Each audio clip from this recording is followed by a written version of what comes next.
Hi, my name is Miss Haynes. I'm a 7th grade math teacher at Central York Middle School, and I'm going to give you some information about a flipped mastery classroom. So I run my 7th grade classroom as a flipped classroom, and that just basically means that the students are kind of responsible for their own learning, so the learning is kind of put back on the students. And I'll explain a little bit about that in a while and how it works in my room. And then the mastery part of it means that the students don't move on until they've mastered a topic. So in my room, mastery to me means an 80% or above. So to other people, it may only mean a 70% or a 75%. That just depends on the person. So in my room, a student can't move on from one topic in math to another topic until they get an 80%. So we're talking about a flipped model, but also with the mastery built into it. So I have about 135 students on my team, and all 135 students are working at their own pace on different topics. Now, some are on the same topic because that's just where they're at. So I'm going to explain. So how I get started is I first give them a pre-assessment at the beginning of the chapter. So this is an example of a pre-assessment. This is chapter 4 one. So this is not the beginning of the school year, but this is as the year progresses. And this is page 1. And here's page 2 of that. So I try not to make it too long. I just want to get an idea of what they know and what they don't know. This one was based on proportions or proportional relationships. So it has some sales tax information, and it has similar shapes, and it has whether or not ratios are proportional. And the reason that sales tax and all of that is in there is because on the PSSA in 7th grade, it asks them to write proportions for those types of questions.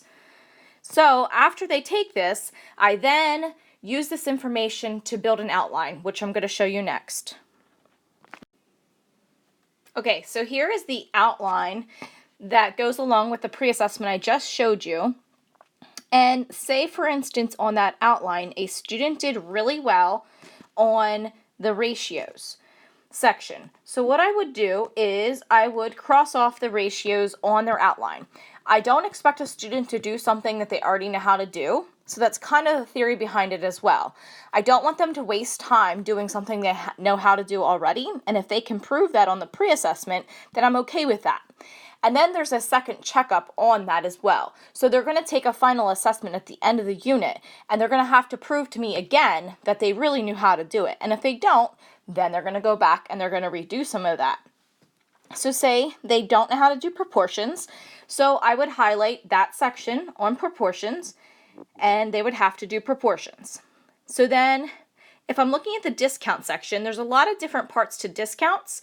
Say they did well on the discounts, so I might cross off the discounts, but they need to do the sales tax. So I might highlight the sales tax, and that would include watching a screencast on sales tax and taking the quiz. So the outline is also 2 pages, so that discount section, sales tax, continue to the next page. And I might continue and tell them that they need to also do tips. They need to take the quiz. And then here's kind of the checkup too. So if they didn't necessarily have to do that first section on discounts, they're going to have to be able to apply that here in the study island on percents. And then they're going to have to be able to apply that in the project on percents. What's the use? So that's kind of the checkup. Now, there was no mental math, or they couldn't really prove their mental math skills to me on their pre-assessment. So I make everyone do that section.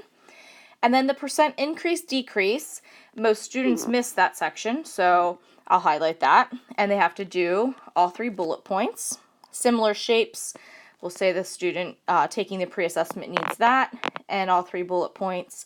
And then when they're done, they would make corrections to their pre-assessment after taking or watching the screencasts that go along with the unit, as well as doing all of the steps in between. They would then complete a study guide. They would study for their test, and the last thing that they would do is they would take the Chapter 4 test. Now, if any of the steps in between they would not receive an 80% on, they would redo them. And if they would redo them multiple times, I have different versions of these items. So any quiz that they would take in Schoology regenerates a quiz with different questions each time, and the Study Island does the same thing.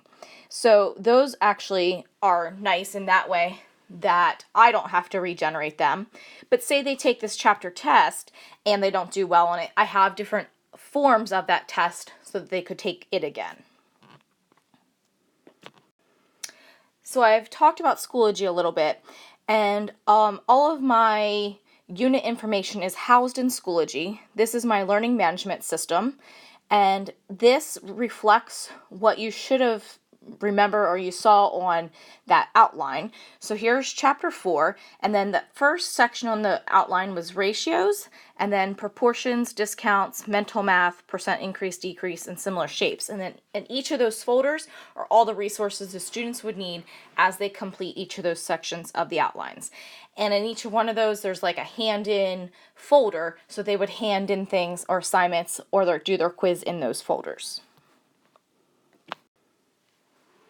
So these are some resources that popped into my mind as I was creating this screencast that I use when I'm creating an outline or creating a chapter for my students to work on.